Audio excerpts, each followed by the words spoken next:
എത്താം. ആർ അനന്തകൃഷ്ണൻ കൂടി നമുക്കൊപ്പം ചേരുന്നുണ്ട്. ഇവിടെ ഇപ്പോൾ ബാലമുരുകൻ പറഞ്ഞ കാര്യങ്ങൾ നമ്മൾ ചുരുക്കി അതിനെ മനസ്സിലാക്കുകയാണെങ്കിൽ ഉണ്ണികൃഷ്ണൻ പോറ്റിയും ഒപ്പം തന്നെ ഈ കേസുമായി ബന്ധപ്പെട്ടുള്ള കുറെ പ്രതികളുടെയൊക്കെ ചിത്രങ്ങൾ അരുൺ കാണിച്ചു നൽകി. ആ ഫോട്ടോ ദൃശ്യങ്ങൾ പ്രേക്ഷകർ കണ്ടതാണ്. അതൊന്നും തനിക്ക് അറിയില്ല എന്ന് പറയുന്നു. ശബരിമലയിൽ വർഷാവർഷം ദർശനം നടത്തുന്നുണ്ടെന്ന് പറയുന്നു. ഈ ഫോൺ സിം വാങ്ങി നൽകിയത് 5 വർഷം മുൻപ് മണിയെ ആവശ്യപ്പെട്ടിട്ടാണ്. ഇപ്പോഴും മണിയെക്കുറിച്ച് തനിക്കൊരു സംശയവുമില്ല, മണിയെ ഒരു പേടിയുമില്ല, അങ്ങനത്തെ ഒന്നുമില്ല.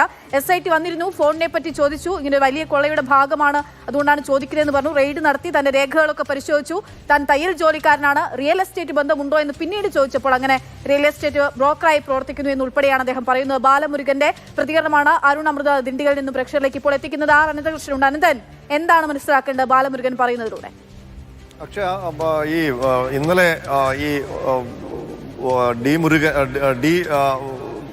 നമ്മളിപ്പോൾ സംശയിക്കുന്ന അയാൾ പറഞ്ഞതും ഈ ബാലമുരുകൻ പറയുന്നതും തമ്മിൽ ചില പൊരുത്തക്കേടുകൾ ഉണ്ട്. കാരണം ഇന്നലെ നമ്മളോട് ഈ ഡി മണി എന്ന് പറയുന്ന ഡിണ്ടിഗലിലുള്ള മണി പറഞ്ഞത് ഈ ബാലമുരുകൻ്റെ സിമ്മാണ് താൻ ഉപയോഗിക്കുന്നത്.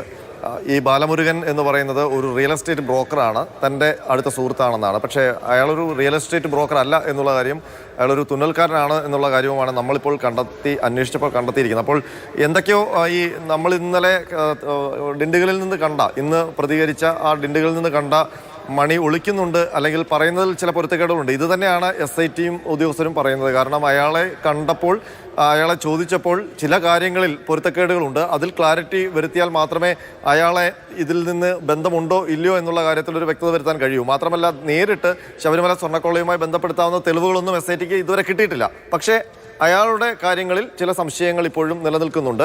ഇതിനൊരു പ്രശ്നമെന്ന് പറയുന്നത്, ഈ ബാലമുരുകൻ എന്ന് പറയുന്ന ആളിലേക്ക് SIT വരുന്നത് ഒരു നമ്പറിലാണ്. ആ നമ്പർ കേന്ദ്രീകരിച്ച് നടത്തിയ അന്വേഷണം അത് ഡി മണിയുടെ നമ്പർ ആണ് എന്ന വിവരത്തിൻ്റെ അടിസ്ഥാനത്തിലാണ് വരുമ്പോൾ കാണുന്നത് ഈ ബാലമുരുകനാണ് പറയുന്നത്. ഡി മണി എന്ന് പറയുന്നത്, അല്ലെങ്കിൽ മണി എന്ന് പറയുന്ന എൻ്റെ സുഹൃത്താണ്, എൻ്റെ പേരിലുള്ള സിം അയാളാണ് ഉപയോഗിക്കുന്നതെന്ന് പറയുമ്പോഴാണ് ഈ ഡിണ്ടിഗലിലെ മണിയുടെ ഓഫീസിലേക്കും മണിയിലേക്കും SIT എത്തുന്നത്.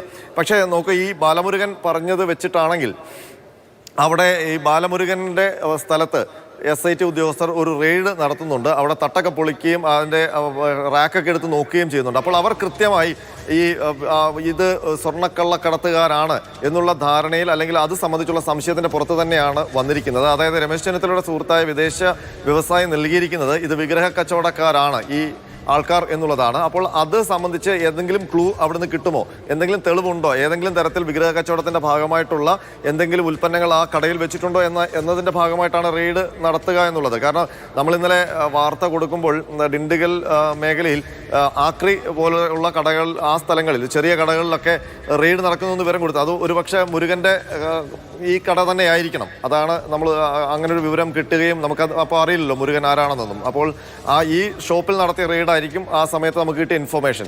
അപ്പോൾ അവിടെ നിന്ന് ഈ വിഗ്രഹക്കടത്തുകാരെ കേന്ദ്രീകരിച്ച് തന്നെയാണ് അന്വേഷണം നടന്നുകൊണ്ടിരുന്നത്. ഇവർക്ക് ഏതെങ്കിലും തരത്തിൽ വിഗ്രഹക്കടത്തുമായി ബന്ധമുണ്ടോ എന്നുള്ളതാണ് SIT അന്വേഷിച്ചുകൊണ്ടിരിക്കുന്നത്. പക്ഷേ പ്രത്യക്ഷത്തിൽ ഇപ്പോൾ റിയൽ എസ്റ്റേറ്റ് ബ്രോക്കറാണ് മണി എന്നുള്ളതാണ്. അതിനൊപ്പം തന്നെ അയാൾ ഫിനാൻസ് ഇടപാടുകൾ നടത്തുന്നുണ്ട് എന്ന് അയാൾ ഇപ്പോൾ സമ്മതിക്കുന്നുണ്ട്. ഇന്നലെ അയാൾ റിയൽ എസ്റ്റേറ്റ് മാത്രമായിരുന്നു, ഇന്ന് വന്നപ്പോൾ ഫിനാൻസ് ഇടപാടുകളുണ്ട്. ഇന്നലെ അയാൾ കേരളത്തിൽ വന്നിട്ടില്ല, ശബരിമലയെക്കുറിച്ച് അറിയില്ല എന്ന് പറഞ്ഞു, ശബരിമല സ്വർണ്ണക്കൊള്ളയെക്കുറിച്ചും അറിയില്ല എന്ന് പറഞ്ഞു. ഇന്ന് മണി പറയുന്നത്, ഞാൻ ട്രിവാൻഡ്രത്ത് വന്നിട്ടുണ്ട്, പത്മനാഭസ്വാമി ക്ഷേത്രത്തിൽ വന്നിട്ടുണ്ട്, ഈ വർഷം തന്നെ വന്നിട്ടുണ്ട്, അതിനു മുൻപ് ശബരിമലയിലും വന്നിട്ടുണ്ട് എന്ന് അയാൾ സമ്മതിക്കുന്നു. അതായത് ഉറപ്പായിട്ടും SIT അയാൾ തിരുവനന്തപുരത്ത് വന്നു എന്ന് ആ രഹസ്യവിവരം നൽകിയ വ്യവസായി പറഞ്ഞ സമയത്തെ ചില ഡീറ്റെയിൽസ് ചോദിച്ചിട്ടുണ്ടാകാം. അപ്പോൾ ആ സമയത്ത് ഒരു പക്ഷേ അയാളിലൂടെ വന്നിട്ടുണ്ടെങ്കിൽ അത് സാധൂകരിക്കാനാകാം പത്മനാഭസ്വാമി ക്ഷേത്രത്തിൽ പോയിട്ടുണ്ട് എന്നൊക്കെ പറയുന്നത്. ഏതായാലും സംശയിക്കാവുന്ന എല്ലാ എലമെന്റ്സും അതിനകത്തുണ്ട്. പക്ഷേ സ്വർണ്ണക്കൊള്ളയുമായി ബന്ധപ്പെടുത്താവുന്ന വിവരങ്ങളൊന്നും SITക്ക് ഇതുവരെ കിട്ടിയിട്ടില്ല. അതുകൊണ്ടാണ് SIT ഡിണ്ടിഗലിൽ നിന്ന് ഇന്നലെ മടങ്ങിയത്. പക്ഷേ അവർ വെറുതെ ഇരിക്കുകയല്ല, ഇയാളെ കേന്ദ്രീകരിച്ചുള്ള വിശദമായ അന്വേഷണം നടത്തുകയാണ്.